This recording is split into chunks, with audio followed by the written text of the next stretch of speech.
Under the shadow of global financial meltdown of 2008, an anonymous person or group of people under the pseudonym Satoshi Nakamoto came up with something which at the time was presented as the solution of double spending, a white paper on the design for a digital cryptocurrency called Bitcoin.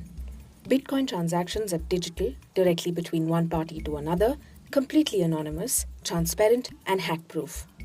Bitcoins are not printed, they're discovered through a process called mining. Computers around the world compete with each other to mine Bitcoins. To send or receive Bitcoins, users must first have a Bitcoin wallet, which can be downloaded for free. All users are part of the Bitcoin network, where all accounts are maintained on a vast public ledger, also called the blockchain, and each user has a copy of it. Each transaction is digitally signed for security. Everyone on the network knows about a transaction, and the history of a transaction can be traced back to the point where the Bitcoins were produced. To maintain privacy, instead of names, randomly generated Bitcoin addresses are used. The Bitcoin wallet stores all Bitcoin addresses linked to one person. If A wants to send a Bitcoin to B, 4 things are needed. 1. The record of the Bitcoin address used by A while receiving her Bitcoin from whoever. 2. The amount that A wants to send. 3. Bitcoin address of B that A will need to send the cryptocurrency. 4. A private key for A. Once a transaction occurs, miners have to approve the transaction and put them into blocks for solving it. This roughly takes about 10 minutes. Bitcoin miners compete with each other to solve a complex mathematical problem. Once the solution, which is called proof of work, is reached, the blockchain is updated and all users are notified about it. The miner is compensated with newly created Bitcoins as incentive for the bookkeeping.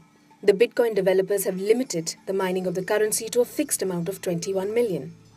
Earlier, mining for Bitcoins could have been done with personal computers, but now, because of increasing complexity in the network, people use dedicated machines like these to keep the algorithm running. These mining computers require a vast amount of energy to run. As the Bitcoin price increases, more miners enter the market, driving up the energy consumption further. Look at these pizzas. They are the world's first $1 million buys. On May 22, 2010, now known as Bitcoin Pizza Day, a man bought 2 pizzas with 10,000 Bitcoins. At the time, the cost of pizzas was $20. Today, owing to the Bitcoin valuation, these pizzas cost upwards of $100 million. Apart from reflecting the meteoric rise in Bitcoin value, this transaction is also hailed as the first ever Bitcoin purchase.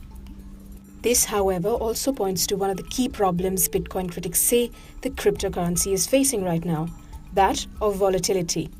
Critics caution that the volatility gives rise to concerns that the Bitcoin bubble could be set to burst. I mean, reality is that nobody can actually forecast this thing. It could be that there is a bubble. The reality is that it's hard to say because we don't really know what kind of fundamental value Bitcoin actually has. Here's a look at what the fiscal gods have to say about Bitcoin. India's central bank issued a strong warning against Bitcoin and the risks of investing in cryptocurrencies in initial coin offerings in 2015 and repeated the warning in 2017. The deputy governor of the People's Bank of China said, "One day you'll see Bitcoin's dead body float away in front of you."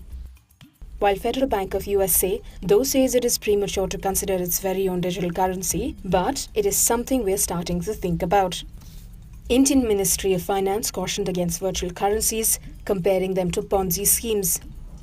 But Bitcoin enthusiasts believe that after the internet, the next big idea that will revolutionize the system is the concept of peer-to-peer digital currencies.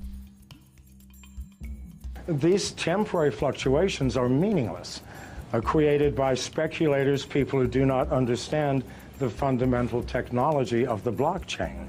Those who do know that in the long term, these fluctuations will make no difference. The more people who use Bitcoin, the more valuable it will become.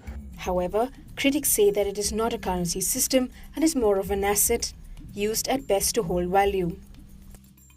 I see as the legal risk as one of the biggest risks of Bitcoin. If regulators suddenly step in and decides that Bitcoin is outlawed, then it's basically almost the end, right? The legal aspect of Bitcoin, it's a very relevant one. For now, among others, the biggest criticism this cryptocurrency faces is also what makes it so lucrative, that it escapes any kind of regulation.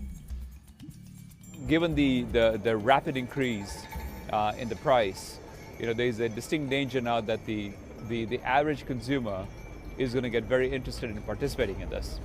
And the problem with that is that this is a highly, highly unregulated industry.